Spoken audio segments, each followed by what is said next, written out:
What's up, guys? It's Mrsonicthunder here, and welcome to the first episode of Why You Should Be. This is a brand new series where I'll show off some new characters added into Street Fighter V in Season 2. The brand new update for Street Fighter V that just came out like a week ago. And we'll be really focusing on what makes this character good, what makes the character bad in some instances, and hey, maybe I show a combo or two. So without further ado, the character we're talking about today is the Raging Demon himself, Akuma. Let's take a quick look at his command list. For Akuma, the moves we're familiar with remain untouched, and that includes the Go Hadouken, the Go Shoryuken, the Hayakashi, which is that sneaky little kickflip he does that he's always been doing that, and I'm sure got everybody, and which can still be cancelled to a grab or a overhead hit. So most Akuma players will be familiar with that. What has changed, however, is his super, which is deadly, simply put. This super is an anti-air volcanic eruption that basically puts you at half health or KOs you, especially when comboed into adding more damage to an already powerful super. But wait, there's more. His Die 1000 Deaths move has made a return in Street Fighter V, which, you've guessed it, is more powerful too. Can you say mix-up potential? I know Akuma can. His second super can be accessed once his V-trigger is activated, putting your opponent in a guessing game. Akuma's V-skill is a single hit parry that can be cancelled into a forward palm hit or an upward launch kick, which is really difficult to land and is punishable on block. So this would definitely be more effective off a parry, as this will set up Akuma for combo potentials. His V-trigger changes some of his moves and adds some effects to them, like his double air Hadouken or his extra flashy Shoryuken, which at the end he'll take you down and do a little palm thrust against the ground. It's not the flashiness that's important here, it's the added hits that counts. Now let's move on to stats. Akuma sorta has gotten a buff here, although it's been said that he's gotten a nerf. His stamina from Street Fighter 4 was 850. Now in Street Fighter 5, the stamina has been increased to a whopping 875, which seems like a lot, but it's still in the weak range. That means his HP is less than Dalsum and Ibuki's stamina, which is 925 and 950 respectively. Hard to believe, I know. Let's move on to Akuma's range stat.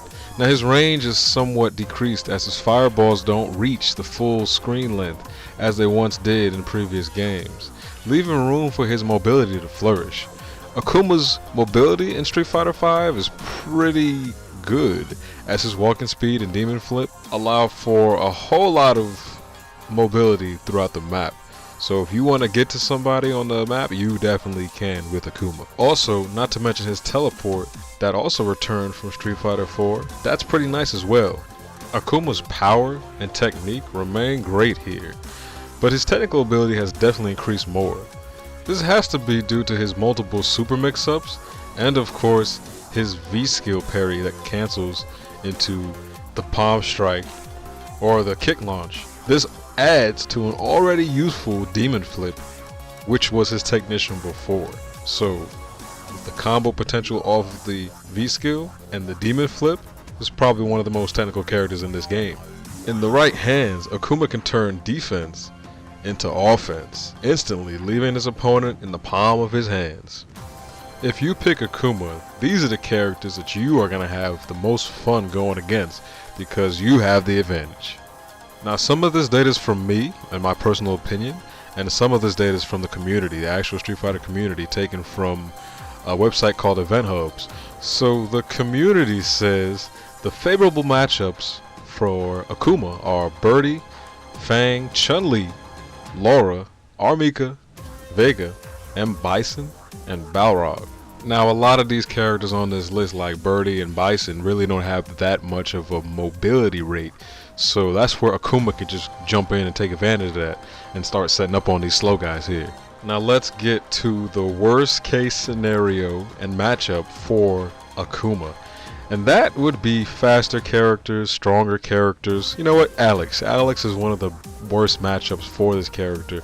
From the community and from myself, I'm going to say that because think about it. Alex has so many maneuvering options, so he can just get around the map and get closer to you with his V skill, with his air stampede move, which gets himself right in front of you. But then once he's close, he's just gonna just damage you, and with a low HP Akuma, you're in trouble. So matchup wise, that's gonna be a tough one for anybody playing Akuma.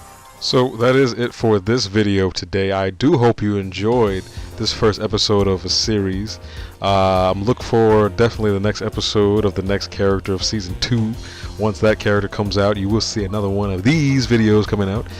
And subscribe, most definitely do that. Let me know what you think in the comments below. And did you see this video? If not, click here.